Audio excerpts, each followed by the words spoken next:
কথাগুলো বলে বর্ষার গাল দুটো ধাক্কা দিয়ে ছেড়ে দিয়ে নিচে চলে গেল মেঘ। মেঘের ধাক্কা খেয়ে তাল সামলাতে না পেরে নিচে পড়ে গিয়ে কপালে বেশ কিছুটা কেটে গেল বর্ষার। কিন্তু বর্ষার এখন কপালের কাটার ব্যথার চাইতে মেঘের কথাগুলোতে ব্যথা লাগছে বেশি। বর্ষা কিছুতেই ভেবে পাচ্ছে না মেঘ কেন এমন করছে। রাতে নুডলস রান্না করে খেয়ে মেঘের জন্য টেবিলে নুডলস রেখে মেঘের রুমের ব্যালকনিতে গ্রিল ধরে দাঁড়িয়ে আছে বর্ষা, আর ভাবছে মেঘের বেলা কথাগুলো নিয়ে। সেদিন ওই থাপ্পড়টা ছাড়া তো আর কিছু করেনি ও মেঘের সাথে। তাহলে মেঘ কেন বলল যে ও মেঘকে ধর্ষক বানিয়েছে, মেঘের সম্মান নষ্ট করেছে? বর্ষা যখন এমন আকাশ পাতাল ভাবতে ব্যস্ত, তখনই পেছন থেকে বর্ষাকে জড়িয়ে ধরে বর্ষার ঘাড়ে নাক ডোবালো কেউ। বর্ষা কিছুটা ভয় পেয়ে দ্রুত পিছনে তাকিয়ে দেখে মেঘ দাঁড়িয়ে আছে ওর পেছনে। মেঘকে কেমন মাতাল মাতাল দেখতে লাগছে, খুব বাজেভাবে তাকিয়ে আছে মেঘ বর্ষার দিকে। মেঘের এমন অবস্থা দেখে বর্ষা মেঘের থেকে একটু সরে গিয়ে ভ্রুকুচকে বলল, মেঘ ভাইয়া তুই ড্রিঙ্ক করেছিস? বর্ষার কথার উত্তর না দিয়ে বর্ষার হাত ধরে হ্যাঁচকা টান দিয়ে জড়িয়ে ধরে মেঘ। মেঘের গায়ে মোমো করছে মদের বিশ্রী গন্ধ। বর্ষা যতটা সম্ভব মেঘের থেকে দূরে যাওয়ার চেষ্টা করছে, কিন্তু কিছুতেই পেরে উঠছে না মেঘের শক্তির কাছে। হঠাৎ করে বর্ষাকে কোলে তুলে নেয় মেঘ, তারপর বর্ষাকে নিয়ে চলে যায় রুমের ভেতর। আজ 3 দিন হলো বর্ষা মেঘের সাথে কোনো প্রকার কথা বলে না। সব সময় চুপচাপ থাকে বর্ষা। মেঘও বিনা প্রয়োজনে বর্ষাকে কিছু বলে না। এর মাঝে বর্ষা হালকা পাতলা রান্নাও শিখে নিয়েছে ইউটিউব দেখে দেখে। বর্ষা একজন সংসারী মেয়ের মতোই নিজের সংসারটাকে আপন করে নিয়েছে। তবে মেঘের প্রতি জমেছে ওর মনে অনেক ঘৃণা। সেদিন রাতে ড্রিঙ্ক করে আসার পর জোর করে স্বামীর অধিকার খাটিয়েছে মেঘ। সকালে উঠে সব ভুলেও গেছে হয়তো, কিন্তু বর্ষা কিছুতেই ভুলতে পারছে না সেদিন রাতের মেঘের অমন হিংস্র আচরণের কথা।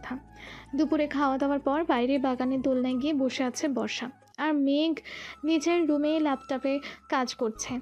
বর্ষা দোলনায় দোল খাচ্ছে আর ওর সাথে ঘটে যাওয়া গত কয়েকদিনের কথাগুলো ভাবছে। হঠাৎ কারো ডাকে ধ্যান ভেঙে বর্ষার। কেমন আছো বর্ষা? লোকটার কথা শুনে মাথা তুলে সামনের দিকে তাকায় বর্ষা। দেখে ওর সামনে দাঁড়িয়ে আছে নিলয়। এই নিলয়ের সাথেই ওর বিয়ে হচ্ছিল সেদিন, কিন্তু মেঘ ওকে কিডন্যাপ করায় বিয়েটা ভেঙে যায়। নিলয়কে দেখে দোলনা থেকে উঠে দাঁড়ায় বর্ষা, বলে, আপনি এখানে আপনি এখানে কেন এসেছেন? আমি এখানে মেঘের সাথে দেখা করতে এসেছি বর্ষা, কিন্তু তুমি এখানে কেন? চাচ্চুর বাসায় বেড়াতে এসেছো বুঝি? নিলয়ের কথা শুনে কিছুটা বিরক্তি নিয়ে বর্ষা বলল, না, আমি এই বাড়ির বউ। মেঘের সাথে বিয়ে হয়েছে আমার। আপনি ভেতরে যান, মেঘ ভেতরেই আছে। হোয়াট? তুমি এসব কি বলছো বর্ষা? তোমার বিয়ে হয়েছে, তাও আবার মেঘের সাথে? মেঘ এত কিছুর পরেও তোমার বিয়ে করলো? নিলয়ের কথা শুনে ভ্রু কুঁচকে তাকালো বর্ষা, তারপর জিজ্ঞাসু দৃষ্টিতে তাকিয়ে বলল, এত কিছুর পরে বিয়ে করলো মানে কি বলতে চান আপনি? বর্ষার কথা শুনে কিছুটা থতমত খেয়ে নিলয় বলল, না মানে মানে আমি আসলে বলতে চাইছিলাম যে সেদিন বিয়ের আসর থেকে কোথায় চলে গিয়েছিলে তুমি বর্ষা? আমি কত খুঁজেছিলাম তোমায়। নিলয়ের কথায় বর্ষা কিছু বলবে তার আগেই মেঘ বাসা থেকে বের হতে হতে বলে উঠল, নিলয় তুই এখানে কখন এলি দোস্ত?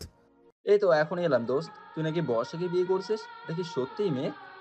নিলয়ের কথা শুনে মেঘ বর্ষার দিকে একবার ফিরে তাকিয়ে তারপর নিলয়ের হাত ধরে নিয়ে বাইরের দিকে যেতে যেতে বলল, চল, তোর সাথে আমার অনেক কথা আছে, বাইরে থেকে একবার ঘুরে আসে।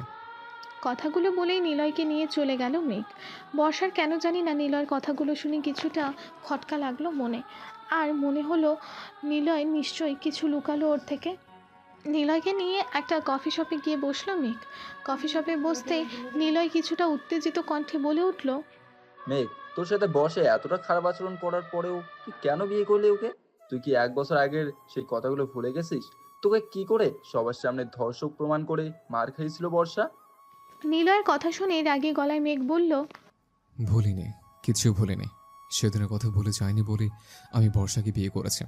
আমার ভালোবাসার মূল্য ও আমি যেভাবে দিয়েছিল তার প্রতিশোধ আমি নিব ওর থেকে। তাই তো ওর বিয়ের দিন ওকে কিডন্যাপ করে ওর বিয়ে ভেঙে দিয়েছে আমি। মেঘের কথা শুনে রাগের সাথে অবাক হয়ে নিলয় বলল, কি বলছিস তুই মেঘ? সেদিন তুই বর্ষাকে কিডন্যাপ করেছিলি ওর বিয়েটা ভেঙে দিতে, কিন্তু তুই কেন এমন করলি মেঘ? এতই তোর লাভটা হলো কি? আমি বর্ষাকে ভালোবাসি, সেটা আর কেউ না জানলেও তুই খুব ভালো করেই জানতি। তবে বর্ষাকে আমি ভালোবেসে বিয়ে করিনি। ওকে বিয়ের আসর থেকে তুলে এনে ওর গায়ে আমি কলঙ্কের কালি লাগিয়েছি। তারপর বিয়ে করেছে ওকে ধীরে ধীরে কষ্ট দেব বলে। যেভাবে এই 1টি বছর বিনা দোষে ধর্ষকর কষ্ট পেয়েছি আমি, ঠিক সেভাবেই কষ্ট দেব আমি ওকে। আমি এমন কষ্ট রেখে অন্যের ঘরে সুখে সংসার করবে, এটা আমি মেনে নিতে পারবো না। তাই ওকে বিয়ে করে কষ্ট দিতে চাই আমি। মেঘের কথা শুনে রাগে শরীর জ্বলে যাচ্ছে নিলয়ের। নিলয়ের এতদিনের ষড়যন্ত্র আর সব প্ল্যান মাটি করে দিয়েছে এই মেঘ। বর্ষার কাছ থেকে মেঘকে আলাদা করতে কী কী করেনি নিলয়, কিন্তু শেষে বর্ষা এই মেঘেরই হলো। 1 বছর আগে বর্ষা যখন মেঘকে থাপ্পড় মেরে ওই ক্লাস থেকে দৌড়ে বেরিয়ে কলেজ থেকে চলে যায়, তখন আড়াল থেকে সব ফোনে ভিডিও রেকর্ড করে নিলয়। আর সেই ভিডিও রেকর্ডিং কলেজের স্যার ম্যাডাম আর ছাত্রছাত্রীদের দেখিয়ে সবাইকে বলে মেঘ জোর করে বর্ষাকে ধর্ষণ করতে চেয়েছিল। আর এই রেকর্ডিংটা বর্ষায় সবাইকে দেখাতে বলেছে। নিলয়ের কথা শুনে ক্ষেপে যায় কলেজের সবাই, কারণ কলেজে মেঘের নাম ডাক থাকলেও ওর পপুলারিটির জন্য শত্রুর অভাব ছিল না। আর সেই শত্রুগুলো এই সময়টাকে কাজে লাগিয়েছিল সেই দিন। মেঘ বর্ষা চলে যাওয়ার কিছুক্ষণ পর নিজের ভুল বুঝতে পেরে মন খারাপ করে ক্লাস থেকে বের হতেই ওর উপর ঝাঁপিয়ে পড়ে কলেজের সব ছাত্রছাত্রীরা, আর ধর্ষক বলে গালি দিতে দিতে মারধর করতে থাকে মেঘকে। সেদিন শত চেষ্টা করেও কাউকে বোঝাতে পারেনি মেঘ যে ও বর্ষার সাথে এমন কিছুই করেনি। ওই মুহূর্তে মেঘের চোখ শুধু বর্ষাকে খুঁজছিল। মেঘ ভেবেছিল বর্ষাকে বাঁচিয়ে সবার কাছে সত্যিটা বলবে, কিন্তু সেদিন বর্ষা আসেনি সেখানে। সকলের গণপিটুনি খাওয়ার পর নিলয় মেঘের সামনে ভালো বন্ধু হওয়ার নাটক করে মেঘকে হসপিটালে নিয়ে যায়। পুরো একদিন হাসপাতালে থাকার পর মেঘ মনের মাঝে বর্ষার জন্য রাগ পোষে নিয়ে পাড়ি দেয় ভিনদেশে। সেদিন বর্ষা বা মেঘ কেউই জানতো না যে আসল কালপ্রিট আসলে এই নিলয় নামের বন্ধুর আড়ালে শত্রু ছিল। 3 দিন পর যখন বর্ষা কলেজে আসে, তখন বর্ষা জানতে পারে মেঘ ওর বাবার বিজনেসের কাজে দেশের বাইরে গেছে। কলেজের কেউই বর্ষাকে সেদিন বলেনি আসল কথা। এটাও ছিল নিলয়ের একটি চাল, কারণ নিলয় প্রথম দিন থেকেই বর্ষাকে পছন্দ করত, তবে মেঘের ভয়ে কখনো তা প্রকাশ করেনি। তাই সেদিন সুযোগ বুঝে ওদের দুজনকে আলাদা করে দেয় নিলয়। মেঘ বিদেশে চলে যাওয়ার 3 মাস পর বর্ষার বাসায় বিয়ের প্রস্তাব পাঠায় নিলয়, কিন্তু বর্ষা বিয়ের জন্য না করে দেয়। বর্ষা বলে পড়াশোনা শেষ না করা পর্যন্ত ও বিয়ে করবে না। তাই বর্ষার কথা মতো বিয়ের ডেট পিছিয়ে 8 মাস পর করা হয়। আর বিয়ের দিনই বর্ষাকে কিডন্যাপ করে মেঘ। 1 মাস পর রাতে রান্না শেষ করে বালকনিতে দাঁড়িয়ে আছে বর্ষা। চোখ দিয়ে অঝরে পানি পড়ছে ওর। মা বাবাকে বড্ড দেখতে ইচ্ছা করছে বর্ষার, কিন্তু ও ভালো করেই জানে মেঘকে বলে কোনো লাভ হবে না। মেঘ নিয়ে যাবে না বাবার বাড়িতে। তাই ব্যালকনিতে দাঁড়িয়ে চোখের জল ঝরাচ্ছে বর্ষা। মেঘ বাসায় ফিরে বর্ষাকে কোথাও খুঁজে না পেয়ে ব্যালকনিতে গিয়ে দেখে বর্ষা কান্না করছে আকাশের দিকে তাকিয়ে। মেঘের খুব ইচ্ছা হয় বর্ষার চোখের পানিটা নিজ হাতে মুছে দিতে। শত হলেও তো বর্ষাকে মেঘ ভালোবাসে, কিন্তু না, মেঘ সেটা করবে না, কারণ মেঘ তো বর্ষাকে বিয়েই করে চোখে কাঁদাবে বলে। বর্ষার পেছনে দাঁড়িয়ে মেঘ ঝাঁঝালো কণ্ঠে বলে ওঠে, আমার খুব ক্ষুধা লেগেছে, তাড়াতাড়ি আমার জন্য টেবিলে খাবার রেডি কর, আর আমি যেন এমন ন্যাকা কান্না কাঁদতে না দেখে। মেঘের কথা শুনে কোনো উত্তর না দিয়ে চোখের জল মুছে নিচে চলে যায় বর্ষা। তারপর মেঘের জন্য টেবিলে খাবার রেডি করে। একটু পর মেঘ নিচে এসে খাবার খেতে খেতে কি মনে করে জিজ্ঞেস করে, তুই রাতের খাবার খেয়েছিস বর্ষা? মেঘের কথা শুনে তাচ্ছিল্যের হাসি দিয়ে সেখান থেকে চলে যেতে নেয় বর্ষা। অমনি বর্ষার হাত ধরে ফেলে মেঘ। তারপর রাগী কণ্ঠে বলে, আমি তোকে কিছু জিজ্ঞেস করছি, আমার কথার উত্তর না দিয়ে তুই চলে যাচ্ছিস কেন? মেঘের কথা শুনে মেঘের দিকে তাকিয়ে বর্ষা বলতে শুরু করে, আমি খেলাম কি খেলাম না সেটা দেখার সময় আছে তোর মেঘ ভাইয়া? আমাদের বিয়ে হয়েছে প্রায় 2 মাস হতে চললো। এর মাঝে একবারও জানার চেষ্টা করেছিস কখন আমি খেলাম কিনা, আমার মন ভালো আছে কিনা? সবসময় কুকুর বেড়ালের মতো আচরণ করেছিস তুই আমার সাথে। স্বামী হওয়া সত্ত্বেও আমার ঠাঁই হয়েছে ফ্লোরে, তোর বিছানায় নয়। তাহলে আজ হঠাৎ কেন জিজ্ঞেস করছিস মেঘ ভাইয়া? আমি উত্তর দেবো না তোকে। কথাটা বলেই মেঘের সামনে থেকে চলে যেতে নেয় বর্ষা। সাথে সাথে মেঘ চেয়ার ছেড়ে উঠে বর্ষার হাত ধরে দাঁতে দাঁত চেপে বলে, কিছুদিন হলো কিছু বলছে না দেখে খুব সাহস বেড়েছে, তাই না? তোর সাহস হয় কি করে আমার মুখোমুখি কথা বলার? কথাটা বলেই বর্ষাকে নিজের দিকে ঘুরিয়ে ঠাস করে গালে একটা থাপ্পড় মারে মেঘ। মেঘের থাপ্পড় খেয়ে জ্ঞান হারিয়ে নিচে পড়ে যায় বর্ষা। বর্ষাকে জ্ঞান হারাতে দেখে যেন হুঁশে ফিরে আসে মেঘ। মেঘ দৌড়ে গিয়ে বর্ষাকে কোলে তুলে নেয়, তারপর সোফায় শুইয়ে দিয়ে বলে, এ আমি কি করলাম? আমি কি নিজের রাগের বসে বর্ষার সাথে সত্যি খুব অন্যায় করে ফেলেছে? কি হলো বর্ষা? বর্ষার কিছু হলে আমি বাঁচবো কি নিয়ে? বর্ষা, এই বর্ষা, কথা বলো না প্লিজ। এই বর্ষা, কি হলো? কথা বলো না আমার সাথে। কোনো কিছুতেই বর্ষার জ্ঞান ফিরছে না দেখে বর্ষাকে কোলে নিয়ে হাসপাতালে চলে যায় মেঘ। পাগলের মতো ডাক্তারকে ডাকতে থাকে মেঘ। ডাক্তার এসে নার্সদের দিয়ে বর্ষাকে নিয়ে যায় একটি কেবিনে। বেশ কিছুক্ষণ চেক আপের পর ডাক্তার বর্ষার কেবিন থেকে বেরিয়ে মেঘকে বলে, অভিনন্দন মিস্টার মেঘ চৌধুরী, আপনি বাবা হতে চলেছেন। আপনার স্ত্রী 1.5 মাসের অন্তঃসত্ত্বা, তবে ওনার শরীর খুব দুর্বল, হয়তো ঠিকমতো খাওয়া দাওয়া করেন না, নিজের যত্নও নেন না। আপনাকে ওনার দিকে নজর রাখতে হবে, ওনার যত্ন করতে হবে, নইলে বেবির ক্ষতি হওয়ার আশঙ্কা আছে।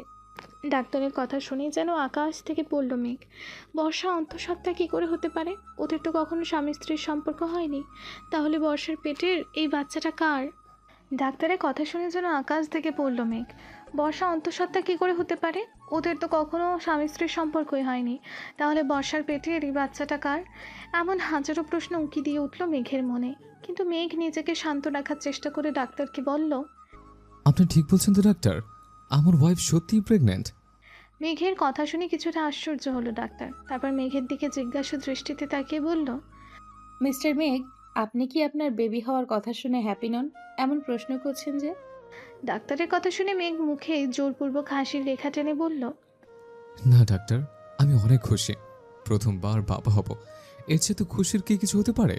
আচ্ছা ডাক্তার, আমি বর্ষাকে বাসায় নিয়ে যেতে পারবো কখন? আপনি কাল সকালে আপনার ওয়াইফকে নিয়ে যেতে পারবেন মিস্টার মেঘ। তবে একটা কথা, ওনার যত্ন করতে হবে, ওনাকে এই সময় ভালো ভালো খাবার খাওয়াতে হবে। আমি চেক আপ করে যতটুকু বুঝেছি আপনার ওয়াইফের শরীর খুব দুর্বল, আর এই দুর্বলতার জন্যই উনি জ্ঞান হারিয়েছিলেন। তাই এখান থেকে নিয়ে গেলেও ওনার যত্ন করতে ভুলবেন না। ডাক্তারের কথা শুনে মুখে হাসির রেখা টেনে দাঁতের দাঁত চেপে মেঘ বলল, আপনি এ নিয়ে ভাববেন না ডাক্তার, আমি বর্ষার এমন যত্ন করব যেমন যত্ন পৃথিবীর কোনো স্বামী তার স্ত্রীর জন্য করে না। মেঘের কথা শুনে মুচকি হেসে চলে গেলেন ডাক্তার। আর মেঘ বর্ষার কেবিনের দরজা খুলে বর্ষার দিকে তাকিয়ে কিছুটা একভেবে ডেভিল হাসলো। পরের দিন সকালে বর্ষাকে নিয়ে বাসায় চলে এলো মেঘ। বর্ষা ওর বেবির কথা শুনে অনেক খুশি। বর্ষা মনে মনে ভাবছে এবার হয়তো মেঘ সব রাগ ভুলে ওকে আপন করে নেবে। বর্ষা বারবার নিজের পেটে হাত ছোঁয়াচ্ছে আর তৃপ্তির হাসি হাসছে। প্রথমবার মা হওয়ার অনুভূতিটা যে কতটা মধুর হয় সেটা বুঝতে পারছে বর্ষা। বাসায় পৌঁছে বর্ষাকে গাড়িতে রেখেই গাড়ি থেকে নেমে সোজা ভেতরে চলে গেল মেঘ। মেঘের এমন আচরণে কিছুটা অবাক হলো বর্ষা। তবুও ধীরে ধীরে গাড়ি থেকে নেমে বাসার ভেতরে যেতে লাগলো। বাসার ভেতরে যেতেই বর্ষা দেখলো মেঘ মাথা নিচের দিকে তাকিয়ে সোফায় বসে আছে। বর্ষা মেঘকে কিছু বলবে তার আগেই মেঘ শান্ত গলায় নিচের দিকে তাকিয়ে বলে উঠল, বাচ্চাটা কার বর্ষা? মেঘের এমন প্রশ্ন শুনে থমকে গেল বর্ষা। তারপর কাঁপা কাঁপা গলায় জিজ্ঞেস করলো, তুই কি বলছিস মেঘ? আমি জিজ্ঞেস করেছি তোর পেটের বাচ্চাটা কার? কার পাপের ফসলকে তুই আমার নামে চালাতে চাইছিস? কার সন্তান আছে তোর পেটে? মেঘের কথা শুনে যেন আকাশ ভেঙে পড়ল বর্ষার মাথায়। বর্ষা দুপা পিছিয়ে গিয়ে ফ্লোরে বসে পড়ল। ও যেন নিজের কানকেও বিশ্বাস করতে পারছে না। মেঘ কী করে পারলো এত বড় একটা কথা বলতে? মেঘের কি সেদিন রাতের কথা কিছুই মনে নেই? বর্ষাকে চুপ করে নিচে বসে থাকতে দেখে সোফা থেকে দৌড়ে উঠে বর্ষার চুলের মুঠি ধরল মেঘ। তারপর দাঁতে দাঁত চেপে বলল, আর কত ঠকাবি আমায় তুই? কলেজে একটা কিস করতে চেয়েছিলাম বলে তুই আমি থাপ্পড় মেরেছিলি। আমি থাপ্পড় মারার পর আমি যখন নিজের ভুল বুঝতে পেরে তোর কাছে ক্ষমা চাইবো, তখন তুই কলেজের সবাইকে উস্কে দিয়ে আমায় ধর্ষক বানিয়ে গণপিটুনি খাইয়েছিলি। তবু তোকে ভালোবাসতাম বলে সেই তোকে বিয়ে করেছে। কিন্তু তুই আমার বউ হওয়া সত্ত্বেও কি করে পারলি অন্য কারোর সাথে অবৈধ সম্পর্ক করে তার সন্তানের মা হতে? কেন এভাবে ঠকালি তুই আমায়? কেন বর্ষা, কেন? বল আমায়, কার বাচ্চার মা হতে যাচ্ছিস তুই? তোর পেটে কার পাপের ফসল বের উঠেছে? মেঘের কথাগুলো যেন ধারালো ছুরির মতন বিচ্ছে বর্ষার গায়ে। বর্ষা নিজের শরীরের সমস্ত শক্তি দিয়ে মেঘকে নিজের থেকে সরিয়ে ঠাস করে একটা থাপ্পড় মেরে দিল মেঘের গালে। তারপর কিছু না বলে কাঁদতে কাঁদতে চলে গেল ফাঁকা একটা রুমে। আর ভেতর থেকে দরজা লাগিয়ে দিয়ে পাগলের মতো কাঁদতে লাগলো। এদিকে বর্ষা মেঘকে থাপ্পড় মেরে চলে যাওয়ার পর মেঘও ফ্লোরে বসে কাঁদতে লাগলো আর বলতে লাগলো, কেন বর্ষা, কেন? কেন এইভাবে ঠকালি আমায়? কি অপরাধ ছিল আমার যে সারাটা জীবন শুধু আমায় ঠকিয়ে গেলি?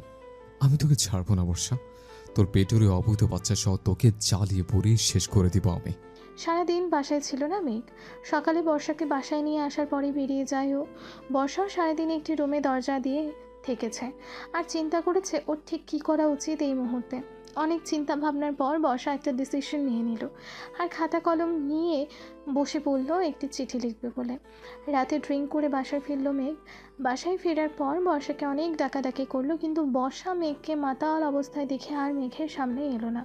কারণ বর্ষা চায় না এর আগে মেঘ মাতাল হওয়ার পর ওর সাথে যেটা হয়েছে সেটা আবারও হোক। বর্ষাকে অনেক ডাকাডাকির পরও যখন বর্ষার সামনে এলো না, তখন মেঘ গিয়ে সোফার ওপর হয়ে শুয়ে ঘুমিয়ে পড়ল। মেঘ ঘুমানোর পর বর্ষার রুমের দরজা খুলে মেঘের সামনে এসে হাঁটু গেড়ে বসে বলতে লাগলো, জানি না মেঘ, 1 বছর আগে কি করেছিলাম আমি আমি জানি না, কেনই বা আমার উপর তোর এত রাগ? তবে তুই আজ যেটা করেছিস তার উপর এরপর আমি আর তোর কাছে থাকতে পারবো না মেঘ। আমি তোর আর আমার সন্তানকে বাঁচাতে চাই। আমি জানি আমি যদি এখানে থাকি তাহলে তুই আমার সন্তানকে মেরে ফেলবি, সেটা আমি হতে দিতেই পারি না। তাই আমি চলে যাচ্ছি মেঘ, তোকে ছেড়ে অনেক দূরে চলে যাচ্ছি আমি। কথাগুলো বলেই মেঘের হাতের কাছে টেবিলের ওপর একটি চিঠি লিখে গ্লাসের নিচে চাপা দিয়ে রেখে বর্ষা বেরিয়ে গেল বাসা থেকে। গেটম্যান ঘুমিয়ে থাকায় বাইরে যেতে খুব একটা সমস্যা হলো না বর্ষার। সকালে সূর্যের আলো মুখে এসে লাগায় ঘুম ভাঙল মেঘের। ঘুম ভাঙতেই ধীরে ধীরে চোখ ডলতে ডলতে উঠে বসলো মেঘ। তারপর আশেপাশে তাকিয়ে দেখলো ও বাইরের রুমের সোফাতেই ঘুমিয়ে পড়েছে। মেঘ মনে করার চেষ্টা করলো রাতে ওর সাথে কী হয়েছে, কিন্তু মেঘের কিছুই মনে নেই। মেঘ সোফা ছেড়ে উঠে যাবে তখনই ওর চোখ পড়ল বর্ষার রেখে যাওয়া সেই চিঠির দিকে। মেঘ ভ্রুকুচকে চিঠিটা হাতে নিয়ে চিঠিটা খুলে পড়তে শুরু করলো। প্রিয় মেঘ, তুই যখন এই চিঠিটা পাবি তখন হয়তো আমি তোর থেকে অনেক দূরে চলে যাব, আর সাথে করে নিয়ে যাব তোর আর আমার অনাগত সন্তানকে, যাকে তুই আজ অবৈধ সন্তান ভেবেছিস। জানিস মেঘ, আমি চাইলেই পারতাম তোকে বলতে যে এই বাচ্চা আর কারো নয় বরং তোর এই বাচ্চা, কিন্তু আমার কথা হয়তো তুই বিশ্বাস করতি না। আর বিশ্বাস করবি বা কি করে বল? গত একটা বছর মনের মাঝে অবিশ্বাসের বেড়াজাল যে তৈরি করে রেখেছিস তুই, সেখানে যে বিশ্বাস নামের শব্দটা বড়ই বেমানান। আমি জানি না মেঘ, এক বছর আগে আমি কি করেছিলাম তোর সাথে, যার জন্য এতটা প্রতিশোধ পরায়ণ তুই আমার কাছ থেকে এত প্রতিশোধ নিচ্ছিস এখনো। তুই তুই আমায় বলেছিলি না মেঘ যে তুই ভালোবাসিস আমায়? আরে তুই কি জানিস ভালোবাসা কাকে বলে? তুই যদি আমায় ভালোবাসতি তাহলে তাহলে সঠিকটা জানার চেষ্টা না করে আমার উপর এভাবে প্রতিশোধ নিতে পারতি না। আমার পেটের যে সন্তানকে তুই অবৈধ সন্তান বলে গালি দিলি, সেটা আর কারো নয়, তোর সন্তান মেঘ, তোর সন্তান এটা। তুই হয়তো ভুলে গেছিস সেদিন তুই ড্রিঙ্ক করে বাসায় ফেরার পর আমার কাছে টেনে নিয়েছিলি। তুই সকালে ঘুম ভাঙার পর হয়তো সব ভুলে গেছিস, কিন্তু আমি কখনো ভাবিনি মেঘ যে তুই আমার সন্তানকে একটা নষ্ট সন্তান বলে ভাববি। আমি আর কখনো ফিরবো না মেঘ তোর কাছে, আর কখনো ফিরবো না আমি। আমি তোকে ভালোবাসি মেঘ, তাই তোর আর আমার সন্তান, আমার ভালোবাসার স্মৃতি হিসেবে এই সন্তানকে নিয়েই আমি কাটিয়ে দেবো বাকিটা জীবন। তুই যেখানেই থাকিস ভালো থাকিস, কিন্তু আমায় আর খোঁজার চেষ্টা করিস না মেঘ। আমি আর কখনো ফিরতে চাই না তোর কাছে। ইতি তোর অবহেলার পাত্রী, বর্ষা। চিঠি পড়া শেষ করে চিঠিটা হাতের মাঝে দুমড়ে মুচড়ে নিল মেঘ। তারপর মাথা নিচু করে কিছুক্ষণ বসে রইল মেঘ। তারপর মাথা ওপরে তুলে একটা পৈশাচিক হাসি দিয়ে সোফা থেকে উঠে নিজের রুমে চলে গেল। রুমে গিয়ে ফ্রেশ হয়ে নিল মেঘ। ফ্রেশ হয়ে এসে ফোন হাতে নিয়ে বর্ষার বাড়িতে ফোন করলো মেঘ। হ্যালো, কে বলছেন? বর্ষার বাবা আশরাফ খান। আসসালামু আলাইকুম আঙ্কেল, আমি মেঘ বলছি। বর্ষা কি আপনার ওখানে আছে? ওয়ালাইকুম সালাম। হ্যাঁ মেঘ বাবা, বর্ষা এখানে আছে, সকালেই তো এলো। কেন, তোমায় বলে আসেনি? জি আঙ্কেল, বর্ষা আমি বলেই গেছে। আসলে আমি ফোন করে শিওর হচ্ছিলাম ও ভালোভাবে বুঝেছে কিনা। ওকে আঙ্কেল, এখন তাহলে রাখি। আল্লাহ হাফেজ। কথাগুলো বলেই আশরাফ খানকে আর কিছু বলার সুযোগ না দিয়ে ফোন কেটে দিল মেঘ। তারপর বাঁকা হেসে আলমারি থেকে কাপড় চোপড় বের করে পরে নিয়ে রেডি হলো। রেডি হয়ে গাড়ি নিয়ে বেরিয়ে পড়ল মেঘ। বিকাল 3টা। বর্ষা ওদের বাসায় ছাদে দাঁড়িয়ে আছে আর ভাবছে গতকাল রাতের কথা। কালকে রাতে বর্ষা যখন চিঠি লিখে রাখে মেঘের বাসা থেকে বেরিয়ে আসে, তখন রাস্তায় কিছুক্ষণ হাঁটার পরেই বর্ষার পিছু নেয় কয়েকজন নেশাখোর লোক। বর্ষা বেশ ভয় পেয়ে যায় লোকগুলোকে দেখে। বর্ষা দৌড়াতে থাকে ফুটপাত ধরে। ওই সময় বর্ষার কপাল ভালো থাকায় রাস্তায় কিছু লোক এগিয়ে আসে বর্ষাকে সাহায্য করতে।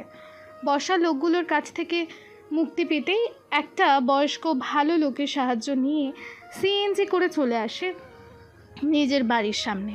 তারপর লোকটাকে বিদায় দিয়ে বর্ষা সারা রাত বাসার বাইরে কাটিয়ে দেয়। বর্ষা মেঘের বাসা থেকে বেরিয়ে আসার সময় ভেবেছিল ও অনেক দূরে কোথাও চলে যাবে, কিন্তু পরে যখন রাস্তায় বিপদে পড়ে তখন বুঝতে পারে একজন যুবতী মেয়ের একা একা বাড়ি ছেড়ে দূরে কোথাও যাওয়া কতটা রিস্কি হবে। আর বর্ষা কোনো মতেই ওর পেটের বাচ্চার ক্ষতি হতে দিতে চায় না। তাই বর্ষা সিদ্ধান্ত নেয় ও নিজের বাবার বাসায় ফিরে আসবে আর সেখানেই থাকবে। সকাল হলে বর্ষা যখন ওর বাবার বাসায় ঢোকে তখন বর্ষাকে দেখে হাজারটা প্রশ্নের ডালি খুলে নেয় ওর মা বাবা। সকলের প্রশ্ন শুনে বর্ষা বুঝতে পারে ওর আর আগের মতো মূল্য নেই এই বাড়িতে। বাবা মা ওকে ভালোবাসলেও তারা যদি জানতে পারে বর্ষা পালিয়ে এসেছে শ্বশুরবাড়ি থেকে, তাহলে কখনোই সেটা মেনে নেবে না ওর বাবা মা, কেননা তারা মেঘকে অনেক ভালোবাসে। আর ভালো জানে মেঘকে, তারা কেউ বিশ্বাসই করবে না হয়তো বর্ষার কথা। তাই বর্ষা ওর বাবা মায়ের কাছে লুকায় নিজের সাথে ঘটে যাওয়া কথাগুলো। ছাদে দাঁড়িয়ে দাঁড়িয়ে এইসবই ভাবছিল বর্ষা। হঠাৎ বর্ষার চোখ যায় নিচে গেটের সামনে এসে দাঁড়ানো একটি কালো রঙের গাড়ির দিকে। গাড়িটা বর্ষার চেনা, এটা তো মেঘের গাড়ি। মেঘের গাড়ি দেখে কিছুটা অবাক হয় বর্ষা। আর তখনই বর্ষাকে আরও বেশি অবাক করে দিয়ে গাড়ি থেকে নেমে আসে মেঘ। নীল পাঞ্জাবি, চোখে কালো সানগ্লাস, হাতে দামি ঘড়ি, সিল্কি চুলগুলো বাতাসে উড়ছে, মুখে বাঁকা হাসি। গাড়ি থেকে নেমে ছাদে বর্ষার দিকে তাকায় মেঘ। তারপর চোখের চশমাটা খুলে বর্ষাকে একটা চোখ টিপ মারে। তারপর বর্ষাকে উদ্দেশ্য করে একটা ফ্লাইং কিস ছুড়ে দেয় মেঘ। বর্ষা মেঘের এমন কাণ্ড দেখে হাঁ করে তাকিয়ে আছে মেঘের দিকে। মেঘের এমন রূপ যেন কত বছর হলো দেখে না বর্ষা। বর্ষাকে অবাক হতে দেখে বাঁকা হেসে গাড়ি থেকে কিছু জিনিসপত্র নিয়ে বাসার ভেতর ঢুকলো মেঘ। মেঘকে বাসায় ঢুকতে দেখে বর্ষাও দ্রুত নেমে এলো ছাদ থেকে। মেঘ বাসার ভেতর ঢুকে বর্ষার মা বাবাকে সালাম করলো। তারপর বর্ষার মায়ের হাতে অনেকগুলো ব্যাগ ধরিয়ে দিয়ে বলল, আন্টি, এই প্যাকেটগুলোর মাঝে আপনার আর আঙ্কেলের জন্য কিছু কাপড় চোপড় আছে, আর বাকি প্যাকেটগুলোর মাঝে আপনাদের জন্য মিষ্টি আর ফলমূল আছে, এগুলো নিয়ে যান। মেঘের কথা শুনে বর্ষার মা মুচকি হেসে বলল, এসব নিয়ে আসার কি দরকার ছিল বাবা? তুমি কি আমাদের মেহমান নাকি? তুমি তো বাড়ির ছেলে। তুমি বসো, আমি বর্ষাকে ডাকছি। কি বলেন আন্টি, এত বড় একটা সুখবর নিয়ে এসেছে আর আপনাদের জন্য কিছু আনবো না, তা কি কখনো হয়? মেঘের কথা শুনে ভ্রু কুচকে তাকিয়ে বর্ষার বাবা বলল, কি সুখবর মেঘ বাবা? কই বর্ষা তো আমাদের কিছু বলেনি। আশরাফ খানের কথা শুনে মেঘ বর্ষাকে নিচে নামতে দেখে ওর কাছে এগিয়ে গিয়ে বর্ষার হাত ধরে বলল, এ কি বর্ষা, তুই আঙ্কেল আন্টিকে কিছু বলিস নে? ও, বুঝতে পেরেছি। আসলে বর্ষা লজ্জা পেয়েছে আঙ্কেল। আমি বলছি, আপনার নানু ভাই আর নানু মনে হতে চলেছেন। লজ্জামাখা মুখ করে কথাটি বলে মেঘ। মেঘের কথা শুনে আনন্দে খুশির ঝিলিক ফুটে উঠল বর্ষার বাবা মায়ের মুখে। এদিকে মেঘের এমন কাণ্ড দেখে অবাকের ওপর অবাক হচ্ছে বর্ষা। মেঘের এ যেন এক নতুন রূপ দেখছে বর্ষা। বর্ষাকে অবাক হতে দেখে বর্ষার দিকে তাকিয়ে আবারও একটা চোখ টিপ মারল মেঘ। কি রে বর্ষা, তুই তো আমায় কিছু বললি না? এত বড় একটা সুখবর জানালি না আমায়। মেঘ বাবা, তুমি বর্ষার রুমে গিয়ে রেস্ট নাও। বর্ষা মা, মেঘকে তোর রুমে নিয়ে যা। আমি মেঘ বাবার জন্য নাস্তা রেডি করি। বর্ষার মায়ের বলতে দেরি কিন্তু মেঘ বর্ষার হাত ধরে বর্ষাকে নিয়ে বর্ষার রুমে যেতে দেরি করলো না। এদিকে বর্ষার বাবা আশরাফ খানের খুশিতে চোখ মুখ চকচক করছে। উনি নানু ভাই হবে, এর চাইতে আনন্দের আর কি হতে পারে। আশরাফ খান চলে গেল মেঘের বাবা আহসান চৌধুরীকে ফোন করবে বলে। বর্ষার হাত ধরে বর্ষাকে রুমে নিয়ে গিয়ে দরজা লাগিয়ে দিল মেঘ। তারপর বর্ষার দিকে ঘুরে দাঁড়িয়ে চোখের সানগ্লাসটা খুলে মাথার উপর আটকে রাখলো। তারপর বাঁকা হাসতে হাসতে এগিয়ে যেতে লাগলো বর্ষার কাছে। মেঘকে এগিয়ে আসতে দেখে ভয়ে যেন গলা শুকিয়ে যেতে লাগলো বর্ষার। বর্ষা পেছাতে পেছাতে কাঁপা কাঁপা গলায় বলল, তুই এখানে কেন কেন এসেছিস মেঘ? আর এমন আচরণই বা কেন করছিস? বর্ষার কথার উত্তরে মেঘ কিছু না বলে ডেভিল হেসে বর্ষার কাছে গিয়ে বর্ষার কোমর জড়িয়ে ধরে বর্ষাকে নিজের সাথে মিশিয়ে নিল। তারপর বর্ষার কানের কাছে মুখ নিয়ে ফিসফিসিয়ে বলল, আমার থেকে পালাতে চেয়েছিলে কেন সুইট হার্ট? মেঘ চৌধুরীর কাছ থেকে পালানো কি এতই সহজ? কথাটা বলেই বর্ষার ঘাড়ের সাথে নাক ঘষতে লাগলো মেঘ। মেঘের এমন কথা আর আচরণে কেঁপে উঠল বর্ষা। তারপর কাঁপা কাঁপা গলায় বলল, আমায় ছাড় মেঘ। কি করছিস তুই? ছাড় আমায়, কেন এমন করছিস তুই? বর্ষার কথা শুনে বর্ষাকে আরও শক্ত করে জড়িয়ে ধরল মেঘ। তারপর বর্ষার পিঠে হাত বুলাতে বুলাতে বলল, তুই অসুস্থ বোধ করছিস কেন রে সরিষা? আমি তোর আগেই তোকে টাচ করেছি, তাই না?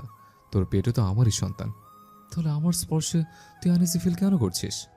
মেঘের কথা শুনে বর্ষা বুঝতে পারল মেঘ কী বোঝাতে চাইছে ওকে।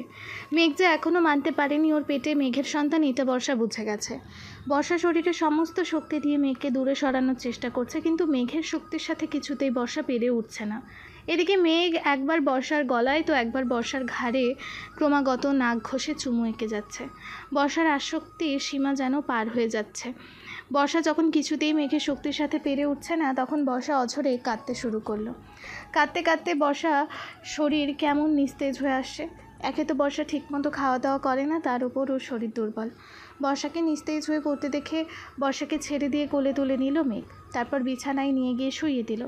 বিছানায় শুইয়ে দিতেই বর্ষা কাঁপা কাঁপা গলায় একটা কথাই বলল, যদি বিশ্বাস করতে না পারিস তাহলে ভালোবাসার দাবি নিয়ে আসিস না। কারণ বিশ্বাস না থাকলে কখনো ভালোবাসা হয় না। এতটুকু বলেই চোখ বন্ধ করে নিস্তেজ হয়ে ঘুমের রাজ্যে পাড়ি দিল বর্ষা। বর্ষার বলা কথাটা যেন তীরের মতো গিয়ে বিঁধল মেঘের বুকে। মেঘ কিছুক্ষণ বর্ষার কাছে বসে বর্ষার দিকে অপলক তাকিয়ে রইল। এই কয়েকদিনের মাঝেই বর্ষার চেহারাটা কেমন জানি হয়ে গেছে। আগের উজ্জ্বলতা নেই, মুখটা কেমন ফ্যাকাশে হয়ে গেছে বর্ষার। বর্ষার দিকে কিছুক্ষণ অপলক তাকিয়ে থেকে মেঘের চোখ থেকেও ঝরে পড়ল দুফোঁটা পানি। মেঘ নিজের চোখটা মুছে নিয়ে বর্ষার গায়ে চাদর টেনে দিয়ে দরজা খুলে কোথায় যেন চলে গেল। বর্ষার মা বারবার জিজ্ঞাসা করায় মেঘ বলল জরুরি একটা কাজে যাচ্ছে, তাড়াতাড়ি ফিরবে। রাত 10টা 15। বর্ষার ঘুম ভাঙল মুখের ওপর কারো গরম নিঃশ্বাস আর কয়েক ফোঁটা পানি পড়ার কারণে। বর্ষা চোখ বন্ধ অবস্থাতেই সামনের মানুষটার দিকে হাত বাড়ালো, কিন্তু হাতে কারো স্পর্শ পেল না বর্ষা। তাই চোখ মেলে তাকিয়ে চারিদিকে ভালো করে দেখতে লাগলো, কিন্তু রুমে বর্ষা ছাড়া আর কেউ নেই। বর্ষা কিছুটা অবাক হলো, কারণ ও পুরোপুরি অনুভব করেছে ওর মুখের ওপরে কেউ ছিল, আর সে হয়তো কান্না করছিল, আর তার চোখের পানি বর্ষার মুখের ওপর পড়ছে। বর্ষা হাত দিয়ে নিজের গালে স্পর্শ করে দেখলো সত্যি ওর গালে কয়েক ফোঁটা পানি লেগে আছে, কিন্তু বর্ষা কিছুতে বুঝতে পারছে না কে ছিল ওর রুমে। বর্ষা বিছানা ছেড়ে উঠে বাইরে বের হলো।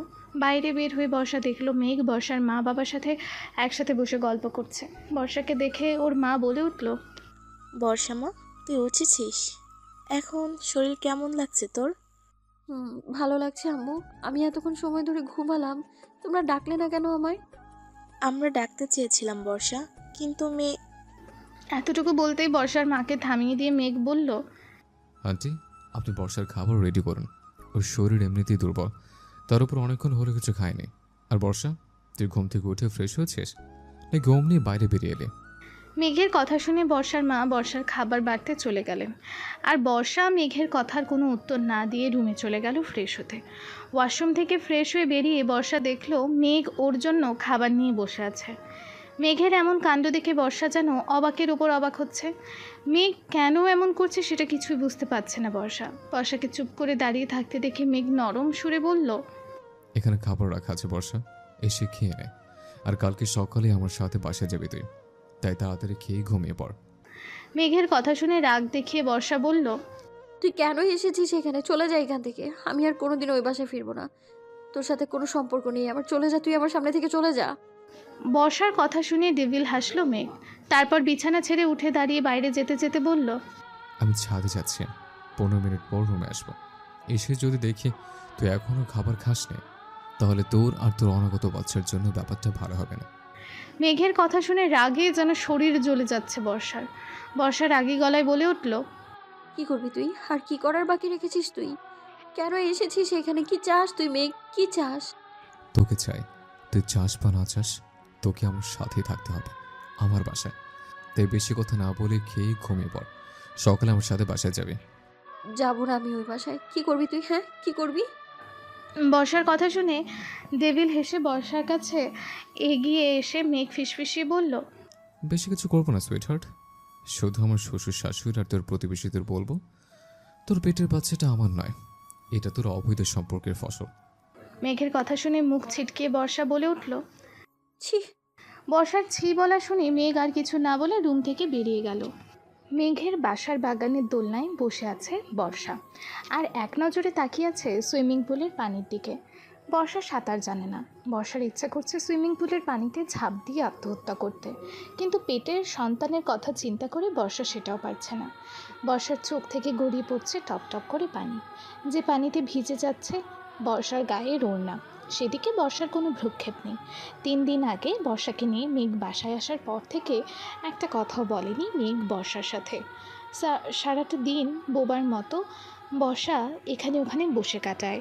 বাসায় একটা কাজের মহিলাও নেই যার সাথে একটু কথা বলে সময় কাটাবে বর্ষা। নিজেকে আজকাল কাঠের পুতুল মনে হয় বর্ষার। মেঘ সেই সকালে হোটেল থেকে খাবার এনে নিজে খেয়ে বর্ষার জন্য রেখে চলে যায়, আবার দুপুরে খাবার নিয়ে বাসায় ফেরে।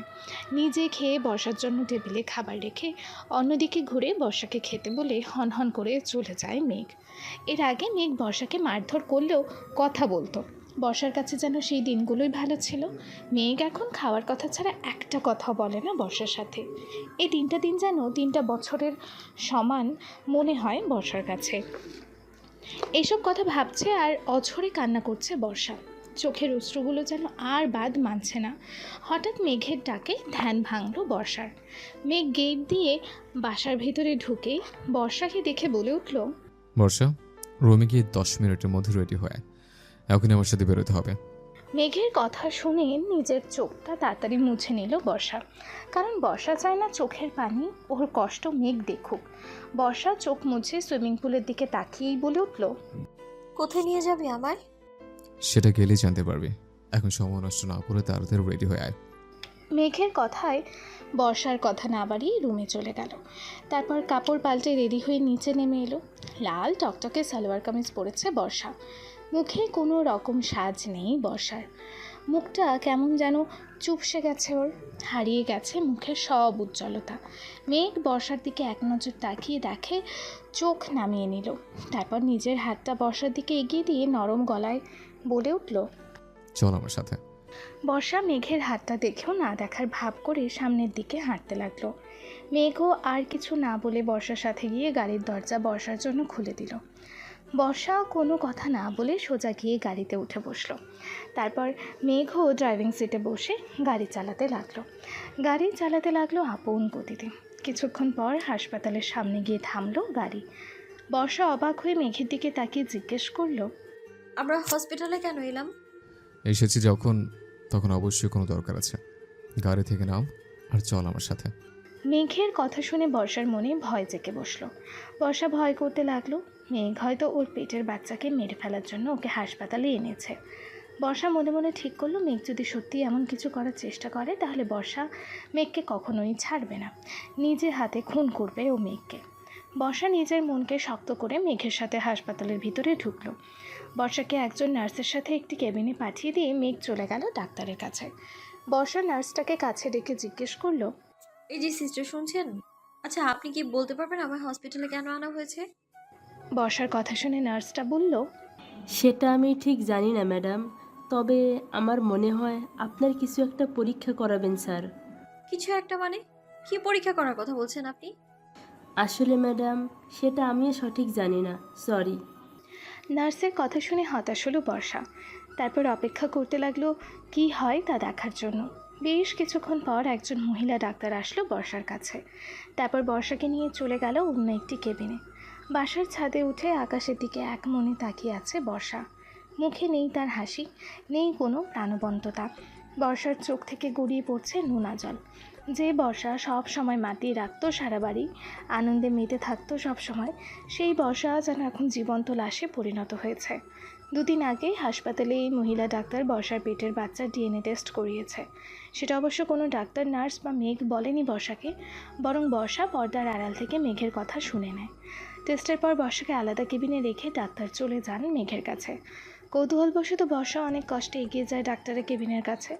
আর পর্দার আড়াল থেকেই শুধু মেঘের একটা কথাই কানে আসে বর্ষার। মেঘ ওই ডাক্তারকে বলছে, ডাক্তার, আমার ওয়াইফের পেটের বেবির ডিএনএ টেস্টের রিপোর্ট কবে আসবে? আপনি পরশুদিন পেয়ে যাবেন মিস্টার মেঘ। তবে আমার একটা প্রশ্ন ছিল, আপনি নিজের সন্তানের ডিএনএ টেস্ট করাচ্ছেন কেন? নাকি আপনার ওয়াইফের পেটের বেবিটা আপনার নয়? আই মিন, আপনার ওয়াইফের কি অন্য কারোর সাথে রিলেশন আছে? এতটুকু কথা শুনতেই মুখ চেপে ধরে সেখান থেকে চলে আসে বর্ষা। মেঘ আর ডাক্তারের কথা শুনে যেন পায়ের নিচের মাটি সরে যায় বর্ষার। সেই মুহূর্তে বর্ষার সত্যি ইচ্ছা করছিল আত্মহত্যা করে মারা যেতে, কিন্তু বর্ষার ততটাও সাহস নেই। ছাদে দাঁড়িয়ে এসব কথা ভাবছে আর অঝরে চোখের জল ফেলছে বর্ষা। ওর বুকের ভিতরটা যেন সব দুমড়ে মুচড়ে শেষ হয়ে যাচ্ছে। মেঘ কী করে পারলো এটা করতে? কী করে পারলো এতটা অবিশ্বাস করতে? বর্ষা না পারছে মেঘের বাসা থেকে চলে যেতে, আর না পারছে এখানে থাকতে, না পারছে মরে যেতে, না পারছে বাঁচতে। দম যেন বন্ধ হয়ে আসছে বর্ষার। বর্ষা আকাশের দিকে তাকিয়ে কেঁদে চলেছে এক মনে। হঠাৎ কারো স্পর্শেই ধ্যান ভাঙে বর্ষার। মেঘ এসে বর্ষাকে পেছন থেকে জড়িয়ে ধরেছে। বর্ষার চুলের মাঝে মুখ গুজে কাঁদছে মেঘ। কাঁদতে কাঁদতে বর্ষাকে ছেড়ে হাঁটু গেড়ে নিচে বসে পড়ল মেঘ। মেঘের এমন ব্যবহারে অবাক হয়ে মেঘের দিকে ঘুরে তাকালো বর্ষা।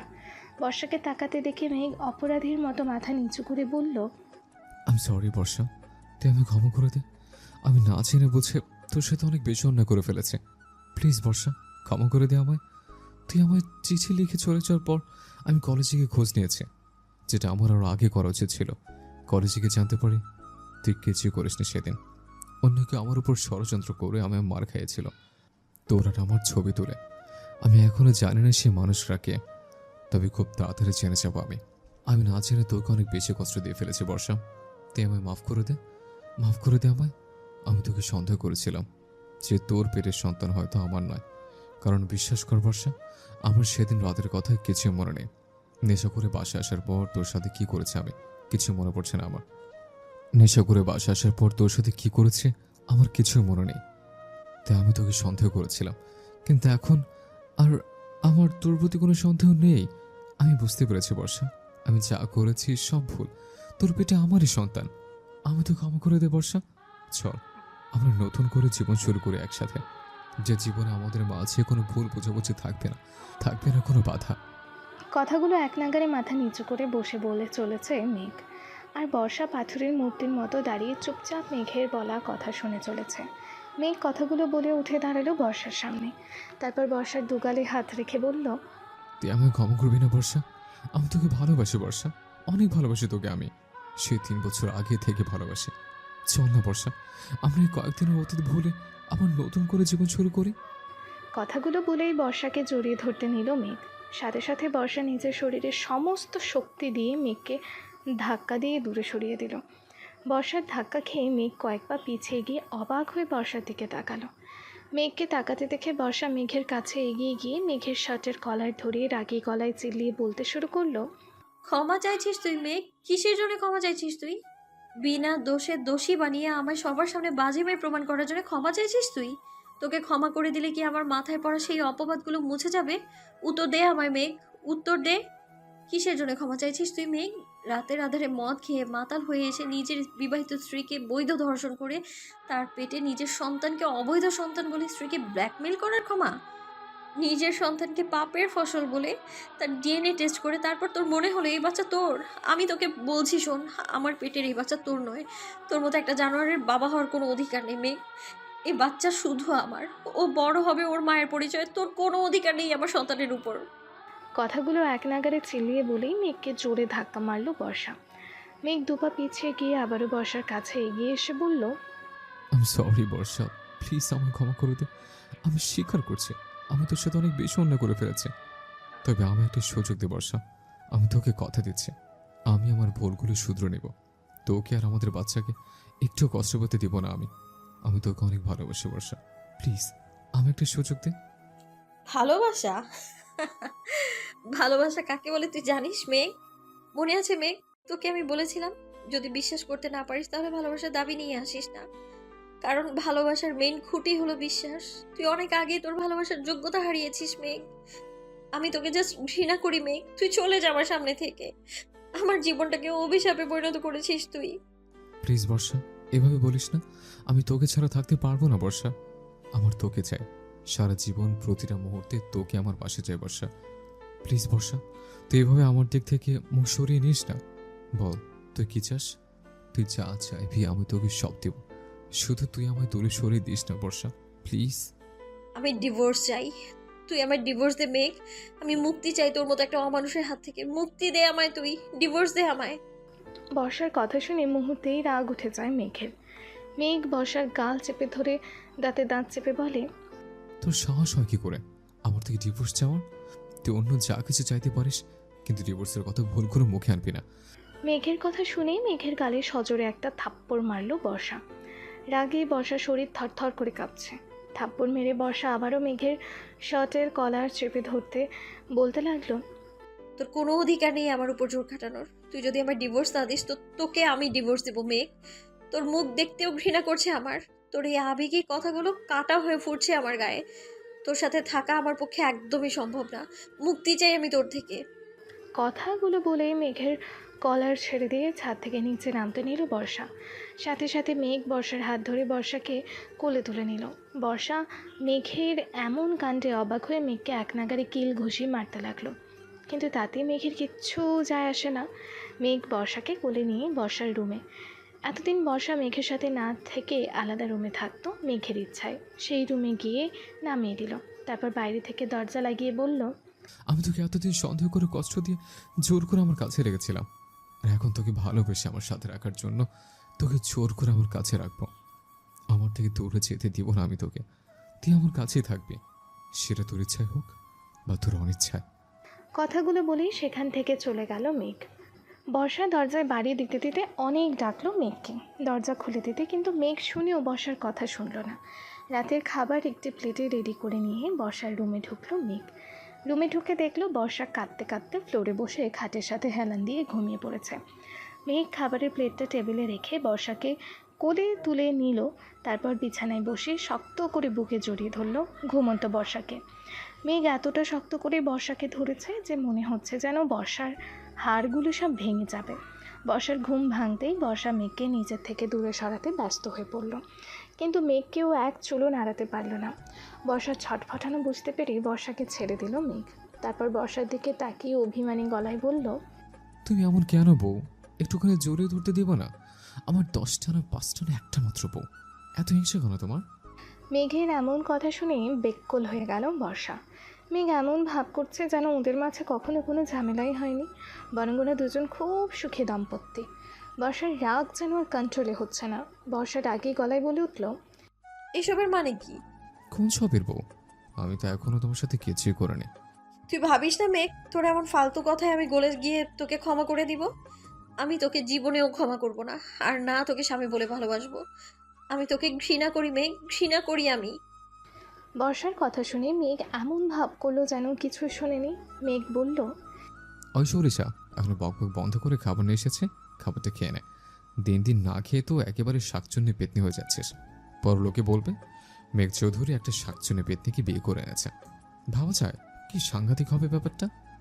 মেঘের কথা শুনে রাগ যেন মাথায় উঠে গেল বর্ষার। বর্ষা চিৎকার করে বলল, তুই কি আমার কথা শুনতে পাস না? আমি মুক্তি চাই, তোর থেকে মুক্তি দে আমায়। যতক্ষণ না তুই আমার ডিভোর্স দিবি ততক্ষণ আমি কিচ্ছু খাবো না, এক ফোঁটা পানিও তুলবো না মুখে। বর্ষার কথা শুনে প্রচুর রাগ হলো মেঘের, কিন্তু রাগটাকে কন্ট্রোলে রেখে মেঘ ডেভিল হেসে বলল, জানিস তো সরিষা, এই মেঘ না সোজা কথায় কাজ না হলে খুব সুন্দর করে বাঁকাভাবে কাজ আদায় করতে জানে। তুই হয়তো কলেজের কথাগুলো বলে গেছিস, সে যাই হোক, যেহেতু তুই আমার ভালো কথায় খাবি না, তাহলে তো আমাকে এবার বাঁকা হতেই হয়। কি বলিস? কি করবি তুই? কি করবি? মারবি আমায়? মার না, মার, একদম মেরে ফেল আমায়। এভাবে বেঁচে থাকতে চাইতে আমি মরে যাওয়াই ভালো আমার চাইতে। তোর মাথায় সারা জীবন গোবর ঠাসে রয়ে গেল। তোকে মারা চাইতে তোকে কথা শোনানোর ভালো ওষুধ আছে আমার কাছে। ওয়েট, তোকে দেখাচ্ছি, দাঁড়া। কথাটা বলেই বর্ষার কাছ থেকে উঠে টেবিলের ওপর থেকে একটা কাচের বয়ামে তেলাপোকা ভর্তি নিয়ে এলো মেঘ। তারপর বাঁকা হেসে বর্ষার সামনে বয়ামটা ধরে বলল, এই দেখ, তোর প্রিয় বান্ধবী তেলাপোকাদের আমি কি যত্ন করে নিয়ে এসেছি তোর জন্য। ভাবছি ওদের তোর কোলে ছেড়ে দিবে, ভাবছি ওদের তোর কোলে ছেড়ে দিব, সারা রাত বসে বসে ওদের সাথে গল্প করিস, কেমন?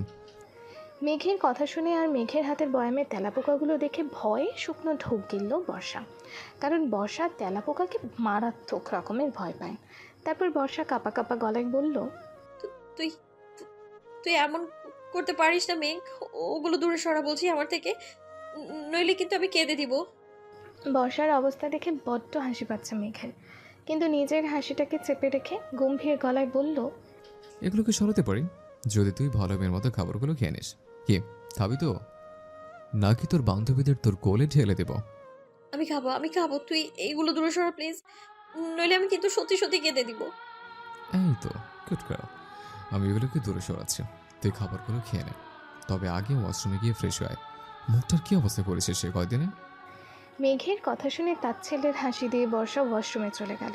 তারপর ওয়াশরুমের দরজা লাগিয়ে আয়নার সামনে দাঁড়িয়ে বলতে লাগলো, তুই যত কিছুই করিস না কেন মেঘ, আমি তোকে কোনো দিনও ক্ষমা করব না।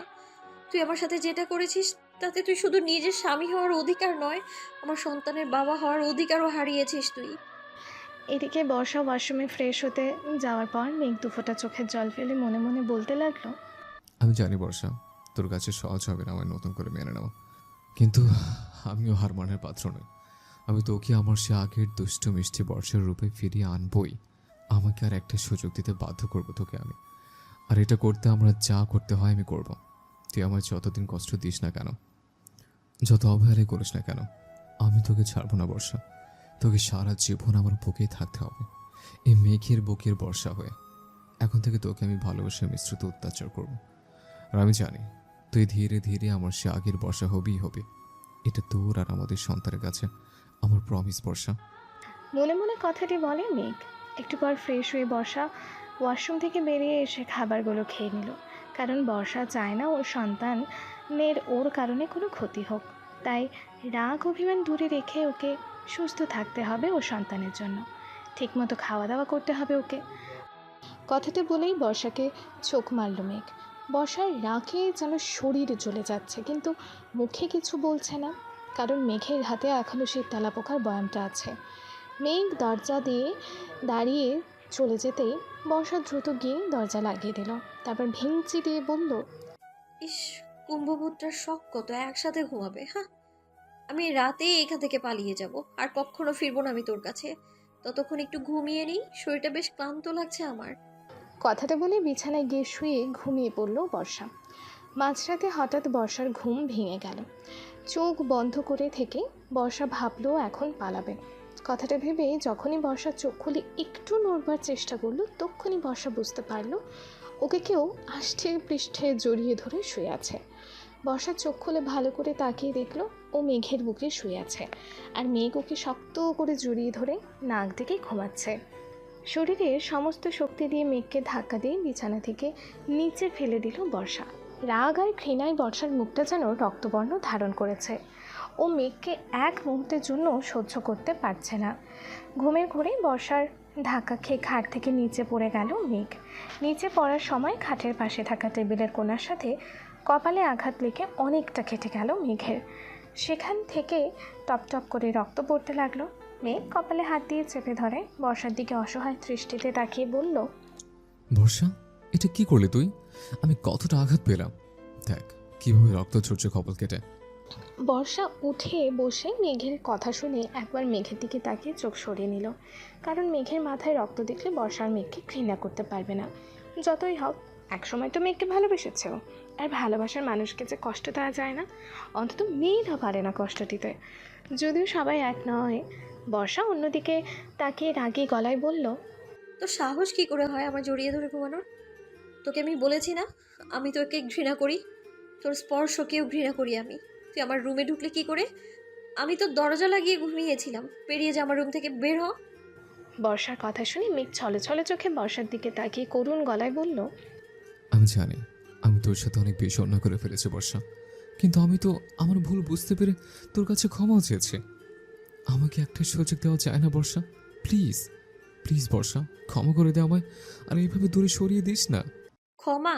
হ্যাঁ, কোন মুখে ক্ষমা চাইছিস তুই মেঘ? তুই ভুলে গেলেও আমি তো ভুলিনি।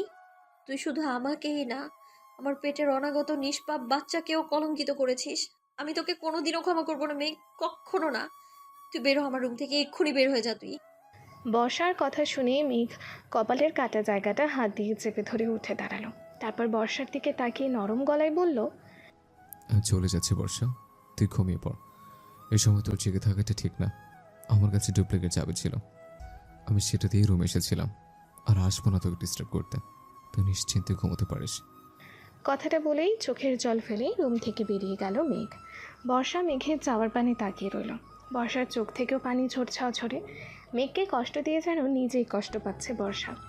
বর্ষার রুম থেকে বেরিয়ে মেঘ নিচে চলে গেল। তারপর সোফায় হেলান দিয়ে বসে কান্না করে বলতে লাগলো, আমি জানি বর্ষা, তুই আমার সাথে যা যা করছিস তা তোর মন থেকে নয়। তুই যে আমায় আমার থেকে বেশি ভালোবাসিস, কিন্তু তোরই অবহেলায় এই কষ্ট দেওয়া আমার প্রাপ্য ছিল। আমি তোর সাথে যেটা করেছি তার ফল ভোগ করতে হবে আমায়, কিন্তু তোকে আমি ছাড়তে পারবো না। তুই আমার কাছেই থাকবি, তাতে তুই আমার যত খুশি কষ্ট দে আমি মেনে নেব, শুধু তোকে ছেড়ে থাকতে পারবো না। কথাগুলো বলে কাঁদতে কাঁদতে একসময় ঘুমিয়ে পড়ল মেঘ। ওদিকে বর্ষার চোখে ঘুম নাই। বর্ষার চিৎকার করে কাঁদতে ইচ্ছা করছে, কিন্তু আফসোস বর্ষা সেটাও পারছে না। সকালে ওয়াশরুম থেকে ফ্রেশ হয়ে বেরিয়ে একটা হলুদ রঙের শাড়ি পরে নিল বর্ষা। ভেজা চুলগুলো ঘাড়ের ওপর ছেড়ে দিয়ে তারপর নিচে নেমে এলো বাইরে প্রকৃতির হাওয়া খাবে বলে। এটা বর্ষার প্রতিদিনের অভ্যাস। নিচে নামতেই বর্ষার চোখ আটকে গেল সোফায় শুয়ে থাকা মেঘের দিকে। কান্না করার ফলে মেঘের চোখের নিচে আর নাকটা লাল হয়ে হালকা ফুলে আছে।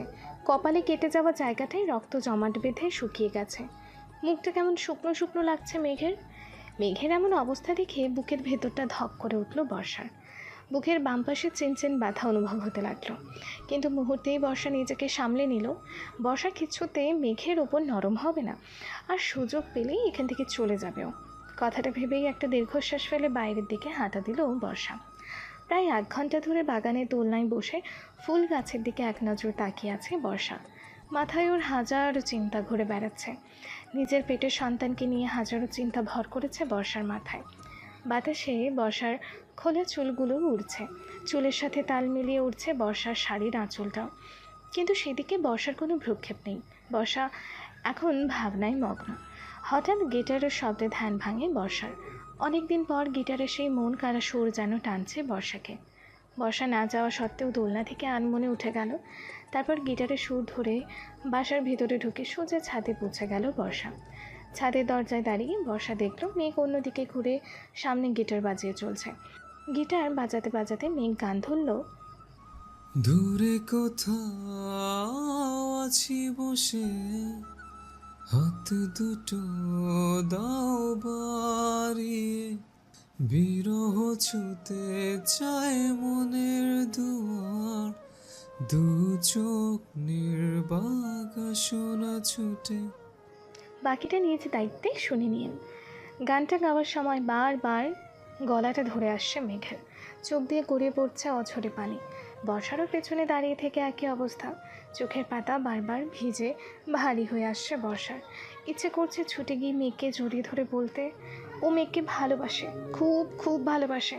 কিন্তু না, বর্ষা এত তাড়াতাড়ি মেঘকে ক্ষমা করবে না। মেঘ যা করেছে তাতে ওকে আরও একটু শাস্তি দেওয়া দরকার, নাইলে যে বর্ষার মনটাও শান্ত হবে না।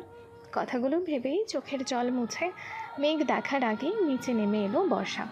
ওদিকে মেঘ গান গাওয়া শেষ করে গিটারটা জড়িয়ে ধরে হু হু করে বাচ্চাদের মতো কাঁদতে লাগলো। নিজের ভুলের কারণে অনেক বেশি অনুতপ্ত মেঘ। মেঘের ইচ্ছা করছে এই মুহূর্তে সুইসাইড করে মরে যেতে, কিন্তু মেঘ সেটা করতে পারবে না। কেননা মেঘ নিজের সন্তানের বর্ষাকে নিয়ে বাঁচতে চায়, নিজের ভালোবাসা নিয়ে বর্ষাকে জড়িয়ে দিতে চায়। বর্ষার রাগ অভিমান যে করেই হোক ভাঙাতে হবে মেঘকে। মেঘ যখন এসব চিন্তায় ব্যস্ত, তখন হঠাৎ ফোনের শব্দে ধ্যান ফিরল মেঘের। মেঘ চোখ মুছে ফোন হাতে নিয়ে দেখল মেঘের গুপ্তচর, যাদের মেঘ গোপনে শত্রুর খোঁজ করার জন্য রেখেছে, তাদের মধ্যে একজন ফোন করেছে। মেঘ নিজেকে শান্ত করে গম্ভীর গলায় ফোন রিসিভ করে বলল, বলো। স্যার, আমরা তাকে পেয়ে গিয়েছি। যে 1 বছর আগে আপনার আর বর্ষা ম্যাডামের ছবি তুলে কলেজে মিথ্যা কথা রটিয়েছিল। ওই পাশের লোকের কথা শুনে তাতে দাঁত চেপে মেঘ বলল, কি সে? আসলে মানে স্যার, সে আর কেউ নয়, সে আপনার বন্ধু নিলয়। কথাটা শোনার সাথে সাথে যেন মাথাটা ঘুরে উঠল মেঘের। মেঘ অবাক হয়ে বলল, তোমরা ঠিক বলছো তো? ওই লোকটা নিলয়? কিন্তু নিলয় সব কেন করবে? স্যার, আমরা যতটুকু জানতে পেরেছি, নিলয় স্যারের সাথে বর্ষা ম্যাডামের বিয়ের কথা ছিল। হয়তো নিলয় স্যার বর্ষা ম্যাডামকে ভালোবাসতো, আর তাই এমন করেছে।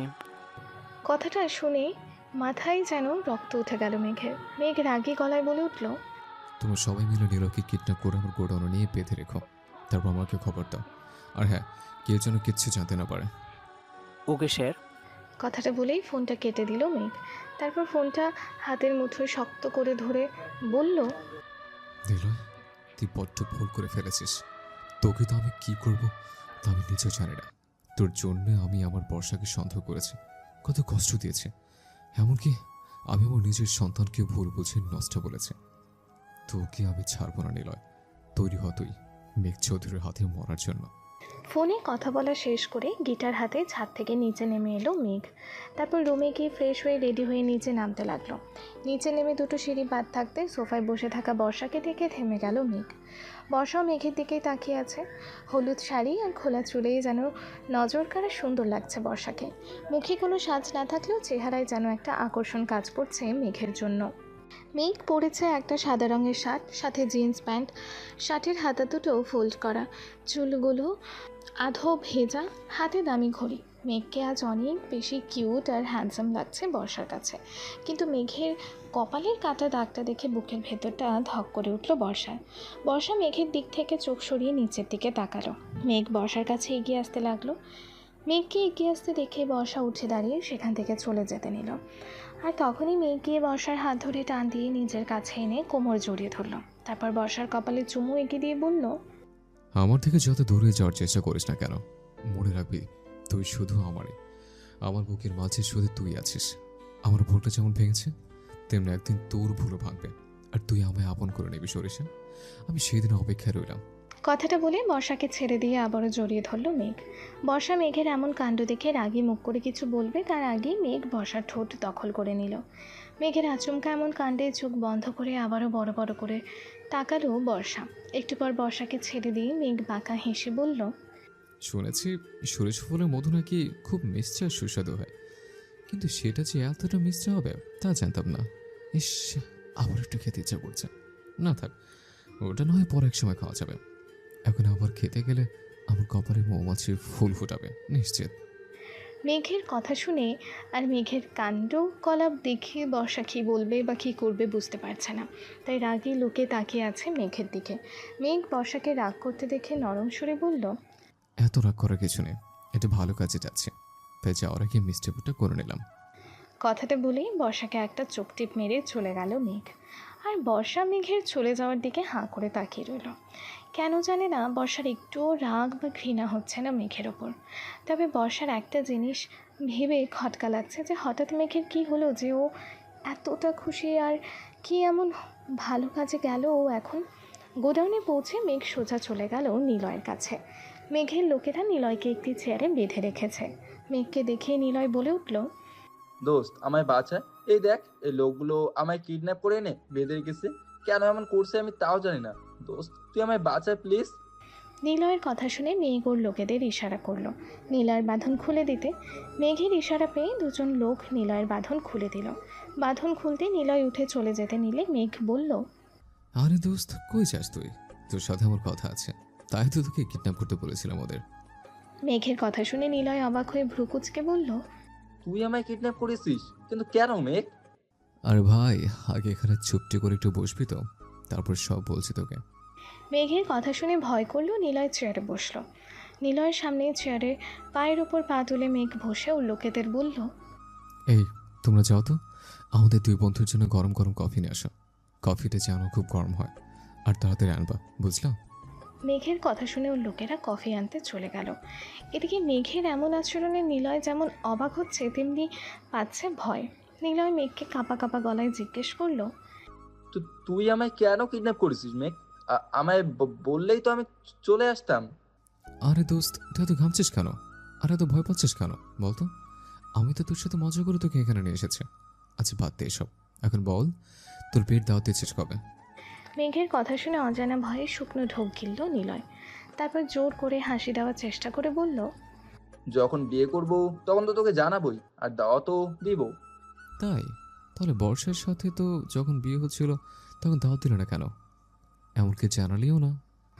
মেঘের কথা শুনে নিলয়ের মুখটা এবার ভয়ে চুপসে গেল। নিলয় কী বলবে বুঝতে পারছে না। অসম্ভব পরিমাণে ঘামছে নিলয়। তখনই মেঘের লোকেরা কফি নিয়ে এলো মেঘ আর নিলয়ের জন্য। মেঘ এক মগ কফি নিজে নিয়ে আরেক মগ নিলয়ের দিকে এগিয়ে দিয়ে বলল, এই নে দোস্ত, কফি খা। এত ভয় পাওয়ার কিচ্ছু নেই, আমি তোকে কিচ্ছু করবো না, শুধু কিছু কথা জানতে চাইবো। আশা করি তুই আমাকে সবগুলো সত্যিই বলবি। কি জানতে চাস তুই মেঘ? কোন সত্যি কথার কথা বলছিস তুই আমায়? নিলয়ের কথা শুনে মেঘ কফিতে চুমুক দিয়ে গম্ভীর গলায় বলল, 1 বছর আগে কলেজে যে ঝামেলাটা হয়েছিল, বর্ষাকে আমি ধর্ষণ করতে চেয়েছি এটা বলে যে আমায় গণধলাই খেতে হয়েছিল, সেটা তোর প্ল্যান ছিল, তাই না? মেঘের কথা শুনে নিলয়ের এবার প্রাণ যায় যায় অবস্থা। নিলয় ভয়ে কয়েকবার শুকনো ঢোক গিলে বলল, এইসব ফালতু কথা তোকে কে বলেছে মেঘ? আমি কেন আমার বেস্ট ফ্রেন্ডের সাথে এমন করব? কিছু না জানার ভাব করে বলল নিলয়। নিলয়ের মিথ্যে কথা শুনে এবার রাগ উঠে গেল মেঘের। মেঘ সামনে থাকা নিলয়ের জন্য রাখা কফির মগটা তুলে সবটুকু কফি নিলয়ের মুখ বরাবর ছুঁড়ে মারল।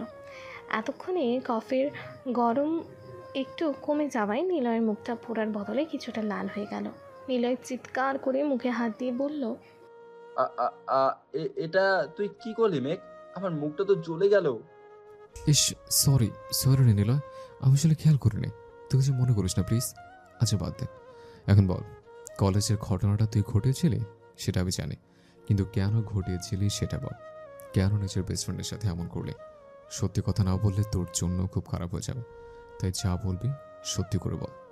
মেঘের কথা শুনে নিলয় বুঝতে পারলো ওর আর কোনো উপায় নেই। এখন সত্যিটা না বললে মেঘ ওর সাথে যা খুশি করতে পারে। তাই নিলয় বলতে শুরু করলো, হ্যাঁ, আমি সেদিন কলেজে ওই ঘটনাটা ঘটিয়ে বর্ষার নাম দিয়েছিলাম তোর কাছে, কারণ তোর মতো আমিও বর্ষাকে পছন্দ করতাম, ভালোবাসতাম। কিন্তু সেদিন বর্ষা তোর প্রপোজ অ্যাকসেপ্ট করায় আমি খুব রেগে যাই, তোর পর হিংসা হয় আমার। তাই আমি তোদের আলাদা করতে ওই খেলাটা খেলি। তারপর বর্ষাকে আমি বিয়েও করতে গেছিলাম, কিন্তু তুই বর্ষাকে সে আমার থেকে কেড়েই নিলি মেঘ। এতটুকু বলে থামলো নিলয়। নিলয়ের কথা শুনে শান্ত গলায় মেঘ বলল, কাউকে ভালোবাসা পাপ নয়, আর আমি জানি ভালোবাসা মানুষকে পাওয়ার জন্য মানুষ সব কিছুই করে, কিন্তু এতটা ভালোই যখন বাসতে, তাহলে তুই বর্ষাকে তাহলে বিয়ের আসর থেকে বর্ষা পালিয়েছে চলে চলে কেন গেছিলে? কেন বর্ষাকে খোঁজার চেষ্টা করলি না? আমি বর্ষাকে বিয়ে করতে চাইছিলাম, কিন্তু ও অন্য কারোর সাথে পালিয়ে গেছে জানলে সমাজের লোক আমায় থুতু দিত। তাই বিয়ে না করে চলে আসি। নিলয়ের কথা শুনে মেঘ হাতে থুড়ি বাজিয়ে বলল, বাহ বাহ নিলয়, তোর ভালোবাসার প্রশংসা না করে পারছি না।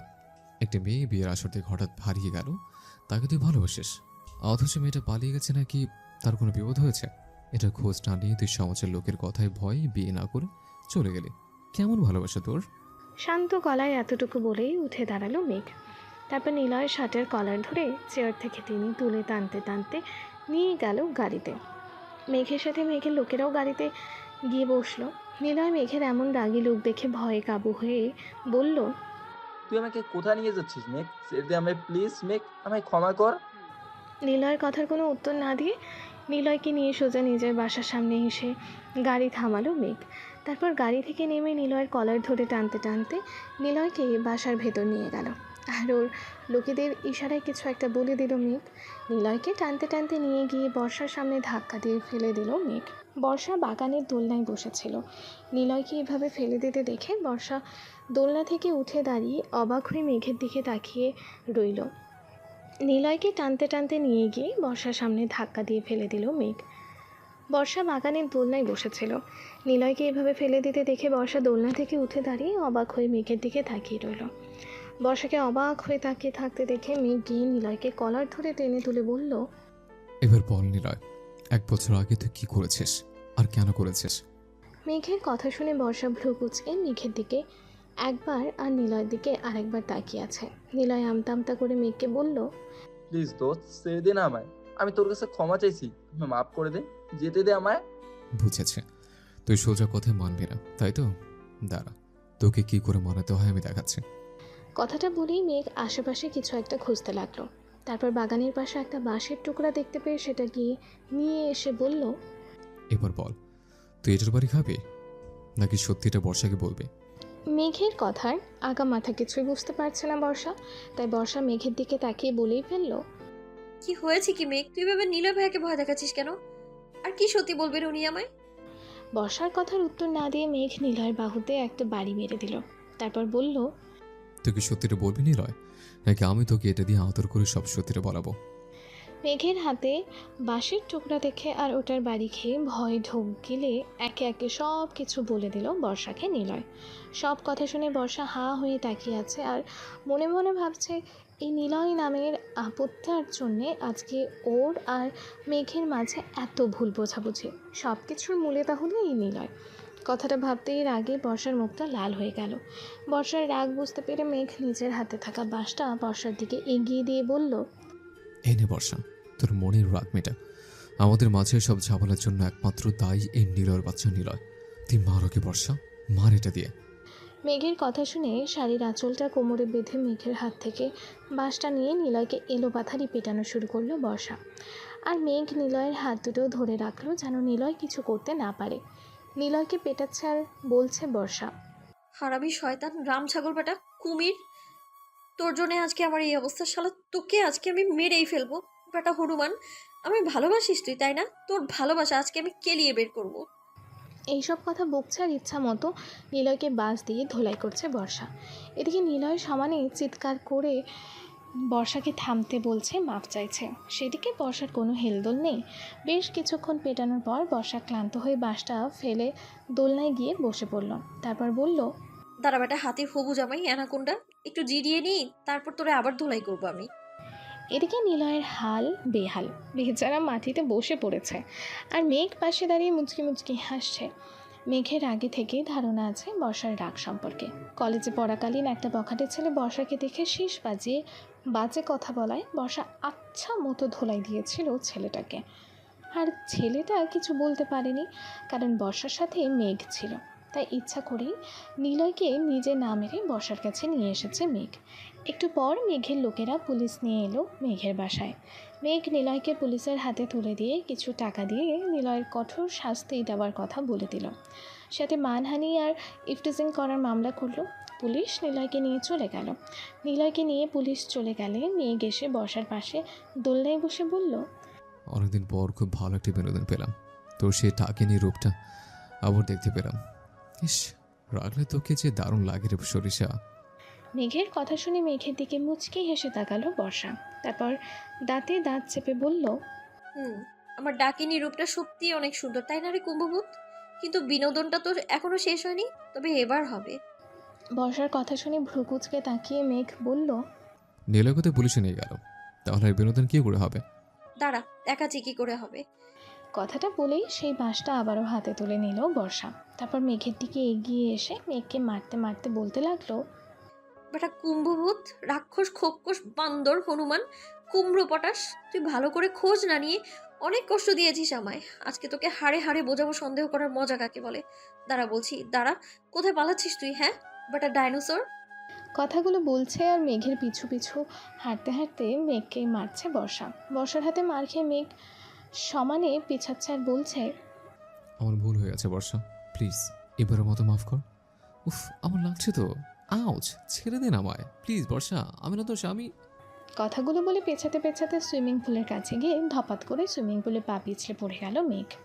মেঘকে পানিতে পড়তে দেখে বর্ষা হাসতে হাসতে বলল, বেশ হয়েছে, ভালো হয়েছে, এবার থাক তুই পানিতে। আমি তোকে একটু উপরে আসতে দিব না। উপরে উঠতে নিলে এটার মায়ের খাবি তুই। বর্ষার কথা শুনে মেঘ একবার পানিতে ডুবছে তো আরেকবার উঠছে, এমন করছে আর বলছে, বর্ষা আমায় বাঁচা, আমি সাঁতার জানি না, আমি ডুবে যাচ্ছি, বাঁচা আমায়। মেঘের এমন অবস্থা দেখে বর্ষার হাত থেকে বাঁশের টুকরাটা পড়ে গেল। বর্ষা এতক্ষণ লেগে থাকলেও এখন সব রাগ চলে গিয়ে ভয় বাসা বাঁধল বর্ষার মনে। মেঘকে ডুবে যেতে দেখে বর্ষা কিছু না ভেবেই সুইমিং পুলে ঝাঁপ দিল। কিন্তু সুইমিং পুলে ঝাঁপ দেওয়ার পর মেঘকে কী বাঁচাবে, উল্টো বর্ষাই ডুবে যেতে লাগলো, কারণ বর্ষা তো সাঁতারই জানে না। বর্ষাকে ডুবে যেতে দেখে মেঘ দ্রুত সাঁতার কেটে বর্ষাকে পাড়ে তুলে কোলের করে ওপরে উঠিয়ে আনলো। ততক্ষণে বর্ষা বেশ কয়েক ঢোক পানি খেয়েছে, তবে বর্ষার এখনও সেন্স আছে। সুইমিং পুল থেকে উপরে উঠে মেঘ উত্তেজিত কণ্ঠে জিজ্ঞেস করলো, তোর কিছু হয়নি তো বর্ষা? তুই ঠিক আছিস তো? তুই কেন লাভ দিতে গেলি? তখন সাঁতার জানিস না এটা জেনেও? কি দরকার ছিল তোর জলে লাভ দেওয়ার? কথাগুলো বলতে মেঘের চোখ বেয়ে কয়েক ফোঁটা পানি গড়িয়ে পড়ল। বর্ষা কাঁচতে কাঁচতে উঠে বসে মেঘের দিকে তাকিয়ে বলল, তুই ডুবে যাচ্ছিলি তাই তো আমি ঝাঁপ দিলাম, কিন্তু তুই আমার মিথ্যে কেন বললি? তুই যে সাঁতার জানিস না, এটা মিথ্যে ছিল। আমি তো তোর মায়ের হাত থেকে বাচ্চার জন্য মজা করে বলেছে। আমি কি জানতাম আমার মজা করাটাকে তুই সিরিয়াসলি নিয়ে লাভ দিবি? তুই কি সারা জীবন মাথা মুটে থেকে যাবে বর্ষা? তোর কি একবারও মনে হলো না যে আমি সাঁতার না জানলে আমার বাড়ি থেকে সুইমিং পুল থাকতো? মেঘের কথা শুনে মাথা নিচু করে বর্ষা বলল, আমি তখন এতটা ভাবিনি, আমার শুধু মনে হয়েছে তুই ডুবে যাচ্ছিস, তোকে বাঁচাতে হবে আমার, সেটা যে কোনো কিছুর মূল্যেই হোক না কেন। তখন আমি ভুলে গিয়েছিলাম আমি সাঁতার জানি না। বর্ষার কথা শুনে মেঘ বর্ষার কাছে বসে নরম সুরে বলল, আমার কিছু হলে তোর কি বর্ষা? আমি না তোকে সন্দেহ করে কত কষ্ট দিয়েছি, কত বাজে কথা বলেছি, তবু আমায় ডুবে যেতে দেখে তুই কেন আমায় বাঁচাতে গেলি? নিজের জীবনের কথা না ভেবে? আমি মরলে তোর তাতে কি? মেঘের কথা শুনে বর্ষা কোনো উত্তর না দিয়ে উঠে দাঁড়ালো। তারপর নিজের দিকে তাকিয়ে আবারও গুটি গুটি মেরে বসে গেল বর্ষা, কারণ বর্ষার গায়ে হলুদ রঙের সাথে শাড়িটা পানিতে ভিজে একদম লেপ্টে গেছে বর্ষার শরীরের সাথে। বর্ষার ব্যাপারটা বুঝতে পেরে বর্ষাকে কোলে তুলে নিল মেঘ। তারপর ওকে কোলে নিয়ে সোজা চলে গেল নিজ রুমে গিয়ে ওয়াশরুমের সামনে বর্ষাকে নামিয়ে দিল মেঘ। তারপর অন্যদিকে ঘুরে দাঁড়িয়ে বলল, তুই ফ্রেশ হয়ে তাড়াতাড়ি কাপড় পাল্টে নে, নইলে অসুস্থ হয়ে পড়বি। আমি অন্য ওয়াশরুম থেকে ফ্রেশ আসছি। কথাটা বলেই রুম থেকে বেরিয়ে গেল মেঘ। বর্ষা মেঘের চলে যাওয়ার দিকে তাকিয়ে রইল। তারপর আলমারি থেকে কাপড় নিয়ে ওয়াশরুমে চলে গেল ফ্রেশ হতে। বিকালে একা একা ছাদে দাঁড়িয়ে আছে বর্ষা। আজ অনেক দিন পর নিজেকে কেমন মুক্ত পাখির মতো মনে হচ্ছে বর্ষার। মনের মাঝে অজানা একটা ভালো লাগা কাজ করছে বর্ষার। খুব সুন্দর বাতাস বইছে চারিদিকে। বাতাসে বর্ষার খোলা চুলগুলো উড়ছে, সাথে উড়ছে বর্ষার ওড়নার আঁচলটাও। মনে নীল আকাশের দিকে তাকিয়ে আছে বর্ষা। তখনই বর্ষার পাশে এসে দাঁড়ালো মেঘ। মেঘের দৃষ্টিও আকাশের দিকে। বেশ কিছুক্ষণ সব কিছু নীরবতা ভরা রইল। হঠাৎ নীরবতা ভেঙে মেঘ আকাশের দিকে তাকিয়ে থেকেই বলে উঠল, আমাকে আরেকটা সুযোগ দেওয়া যায় না বর্ষা? শেষবারের মতো আরেকটা বারকে আমায় ক্ষমা করে আপন করে নেওয়া যায় না? বল, আমি যে আর পারছি না তোর থেকে দূরে থাকতে। তোকে যতটা কষ্ট দিয়েছি তার চাইতে অনেক বেশি অনুতপ্ত হয়েছে আমি। প্লিজ বর্ষা, আরেকটি বার ক্ষমা করে দে না আমায়। মেঘের কথা শুনে কোনো উত্তর না দিয়ে সেখান থেকে চলে যেতে নিল বর্ষা। তখনই খপ করে বর্ষার হাতটা ধরে ফেলল মেঘ। তারপর বর্ষার সামনে হাঁটু গেড়ে বসে বর্ষাকে নিজের দিকে ঘুরিয়ে বর্ষার হাতের মধ্যে একটা ধারালো ছুরি দিয়ে বলতে লাগলো, তুই যদি আমায় এখনো ক্ষমা না করিস তাহলে ছুরিটা দিয়ে আমায় এখানে শেষ করে দে। আমি আর পারছি না এভাবে বেঁচে থাকতে। সবসময় নিজের ভুলের কারণে ভিতরে ভিতরে শেষ হয়ে যাচ্ছে আমি। এভাবে প্রতিদিন একটু একটু করে মরে যাওয়ার চাইতে একেবারে তুই মেরে ফেল আমায়। আর না হলে আমায় ক্ষমা করে আপন করে নে বর্ষা। তবুও প্লিজ তুই এভাবে আমার থেকে দূরে সরে থাকিস না। মেঘের কথা শুনে রাগে বর্ষার চোখ মুখ লাল বর্ণ ধারণ করলো। বর্ষার হাতে ছুরিটাকে শক্ত করে ধরে উপরের দিকে তুলে ধরলো। তারপর বলল, আজকে বর্ষার শ্বশুর মশাই দেশে ফিরবেন। সকাল থেকে বর্ষা কাজে লেগে পড়েছে শ্বশুরকে আপ্যায়নের জন্য। কিন্তু বর্ষা ঠিকমতো কাজই করতে পারছে না, কারণ মেঘ ওকে বিরক্ত করে জ্বালিয়ে মারছে। বর্ষা ওর শ্বশুর মশাইয়ের জন্য নিজ হাতে সব রান্না করেছে। বর্ষা এখন প্রায় সব রান্না রপ্ত করে ফেলেছে, তাই শ্বশুরকে খাওয়াবে বলে নিজ হাতে রান্না করছে সে। আর এদিকে মেঘ এসে বর্ষাকে বিরক্ত করেই চলেছে। একবার বর্ষার পিঠে শ্বশুরি দিচ্ছে, তো একবার কানে শ্বশুরি দিচ্ছে, আবার পেছন থেকে জড়িয়ে ধরে ঘাড়ে নাক ঘষছে। বর্ষা প্রচুর অস্বস্তি হচ্ছে কাজ করতে। বর্ষা বারবার মেঘকে মানা করার পরও মেঘ শুনছে না। তখন বর্ষা ময়দা রাখার কাউন্টার নিয়ে সুযোগ বুঝে মেঘের মাথার উপর ঢেলে দিল। মাথায় ময়দা পড়ার কারণে মেঘের সারা শরীর ময়দা দিয়ে একাকার অবস্থা। মেঘকে দেখতে এখন পুরো একটা জোকার লাগছে, যাকে বলেই একদম সাদা জোকার। মেঘের দিকে তাকিয়ে বর্ষা হাসতে হাসতে শেষ। আর মেঘ বেচারা হাঁ করে তাকিয়ে আছে বাচ্চাদের মতো ঠোঁট উল্টে বর্ষার হাসি দেখছে। বেশ কিছুক্ষণ হাসার পর হাসি থামিয়ে বর্ষা বলল, এবার কেমন লাগলো রে কুম্ভভূত? তোকে এখন সত্যি একটা ভূতের মতোই লাগছে, যাকে বলে ময়দা ভূত, ময়দা মাখা ভূত। আমার কথা না শুনলে না এমনই হবে। কথাটা বলেই আবারও হা হা করে হাসতে লাগলো বর্ষা। বর্ষাকে হাসতে দেখে মেঘ রাগ করে কিছু বলবে, তখনই ডোরবেল বেজে উঠল। বর্ষা মেঘের দিকে তাকিয়ে বলল, একটু দরজাটা খুলে দিয়ে আয় না মেঘ প্লিজ, আমি গেলে চাচুটারে রান্নাটা পড়ে যাবে। আমি এই অবস্থায় যাবো দরজা খুলতে? কে নাকি এসেছে, আমি দেখলে কি ভাববে? ভাবে তুই পানি না পেয়ে ময়দা দিয়ে গোসল করেছিস। এবার যা। কথাটা বলেই মেঘকে জোর করে ঠেলতে ঠেলতে পাঠিয়ে দিল বর্ষা। মেঘ মুখটাকে বাংলার 5 বানিয়ে গিয়ে দরজা খুলতেই দরজার ওই পাশে মেঘের বাবা আহসান চৌধুরী মেঘকে দেখে কিছুক্ষণ তাকিয়ে থেকেই হা হা করে হেসে দিল, দিয়ে বলল, হোয়াট এ প্রেজেন্ট সারপ্রাইজ মেঘ, তোমায় কি দারুণ দেখতে লাগছে। নিশ্চয় একটা বর্ষামামনির কাজ, তাই না? আহসান চৌধুরীর কথা শুনে মেঘ ঠোঁট উল্টে অসহায় গলায় বলল, আব্বু, তুমি আমায় নিয়ে মজা করছো? এটা কিন্তু একদমই ঠিক হচ্ছে না। আর তোমার না বিকেল আসার কথা, আমি তো তোমায় এয়ারপোর্টে রিসিভ করতে চেতাম, তাহলে এখন যে। মেঘের কথার উত্তরে আহসান চৌধুরী কিছু বলবে তার আগেই বর্ষা এসে বলে উঠল, আরে চাচু তুমি এসে গেছো? আসো আসো ভেতরে আসো। এখনো বাইরে দাঁড়িয়ে আছো কেন তুমি? বর্ষামা, কেমন আছিস তুই? আর এত তাড়াহুড়া করে হাঁটা চলা করছিস কেন? কথাটা বলতে বলতে বাসার ভিতরে ঢুকে সোফায় গিয়ে বসলো মেঘের বাবা। আর মেঘ ওপরে চলে গেল ফ্রেশ হয়ে আসতে। মেঘের বাবা আহসান চৌধুরী বর্ষাকে পাশে বসিয়ে নিয়ে মাথায় হাত বুলিয়ে বলল, মামুনি তুই ভালো আছিস তো? মেঘ তোর সাথে খারাপ ব্যবহার করে না তো?